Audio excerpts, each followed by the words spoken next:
Hello, guys, and welcome back to Fox to Fox Report. So, guys, do not stress anymore. Do not get angry. Save all of that because Rodgers, as our manager, we're not winning any match whatsoever. We're going to remain last place, bottom table, bottom three throughout the entire season. This match, perfect example, prime example. You know, the fifth goal, the free kick, was the cherry on top to show that Rodgers needs to go. And if the board does not sack him by tonight, whether my time or the UK time, then questions go for the board. Players lack desire. Arguments on the pitch. How embarrassing. This club is just going deeper and deeper match by match. Center backs, Ndidi, though he was decent against United, this match proved that he cannot be playing center back all the time. We have a center back, not the new signing.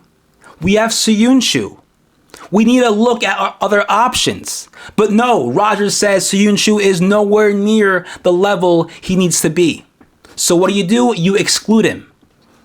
What is that? What kind of manager does that? And I think now with Rodgers, him in charge, Soyuncu will never play for Leicester City again. Not with him in charge. And now there are links apparently with Galatasaray and Soyuncu. Why are we going to let go of a player like him off to a Turkish league?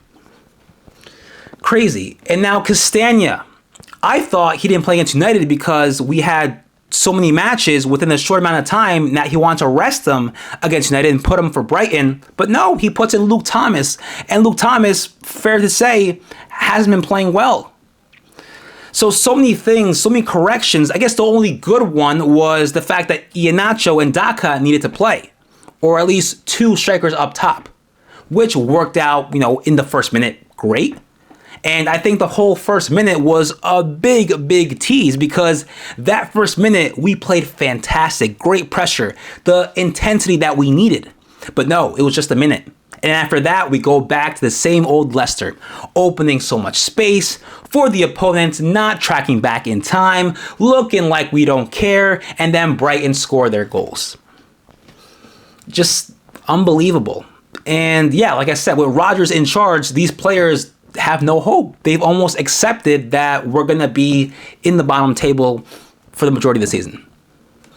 Yeah, and Harvey Barnes, why did he come out at halftime? There's no reason for that. You take out Barnes, you put in Castagna, who really isn't a left winger. He's more so of a left back that will assist the left winger. But now that you took out Barnes, there is no attack on the left side anymore. It's just on the middle, on the right side, up top maybe, but that's it.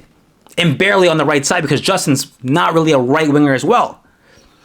So many things that he has changed throughout the match that just didn't make sense. KDH coming on, should have came on much earlier, but, whatever. It's fine. That was okay. But the fact that taking Harvey Barnes out was quite questionable for me. And yeah, like I said, the lack of desire, how it just drops so quickly. From playing well, we just drop. Scoring a goal in the first minute, we just drop. Now defensively, those corners, free kicks, any deflection always went to Brighton within the box. And they always had time and space to take a shot. And then that's where you go. You have your the second goal. No, the third goal actually. At the second half with McAllister, the goal that was ruled out, that was a prime example to how every single deflection went off to Brighton. And yeah, you give them so much time, they score a goal. Luckily, it was called off, but things like that make the difference. And that just shows lack of desire, lack of trying to win the ball back. And then Madison's second mistake, the mistake for the second goal for Brighton. You just see him jogging back. No desire to really come, put a foot in there, cause a foul at least. But no, just jogging back, not really running to get the ball. Yeah, I don't know. So many things, nothing to take, no positivity. And now Rodgers, his job is by far on thin ice. Shouldn't even say thin ice. This was his last appearance as our manager. There's no reason, like I said, for the board to keep him. Aston Villa tied against Man City. That's our next match over the King Power Stadium.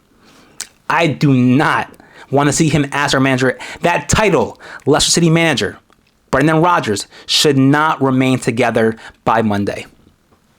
I'm calling it. There's no reason. Everyone is against. All the media, Sky Sports, NBC Sports, that's here. Question Rodgers going nowhere. Going nowhere with this side. And all the players look to be almost half against him because they just, like I said, if you're not going to trust in your coach, you're just playing to play. And with that leads the club nowhere. We're going to sit down. We're going to be bottom table. And yeah, it's just a mess, a complete mess, a complete just reversed to what the buildup is supposed to be. So that's all I can take from this match, really, other than, the fact that we have to thank Brighton for scoring these goals and showing everyone why Rodgers needs to leave. So thank you. Thank you for the goals.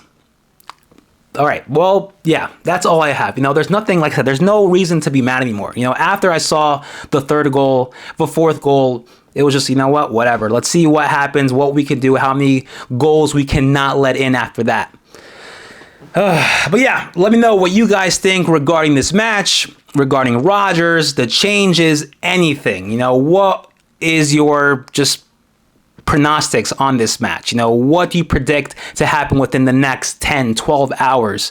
Coming forth Aston Villa, if Rodgers is sacked now, do we have a chance at perhaps redeeming ourselves with a new interim manager, whoever takes charge, if Rodgers is sacked, to go ahead and take 3 points from Aston Villa?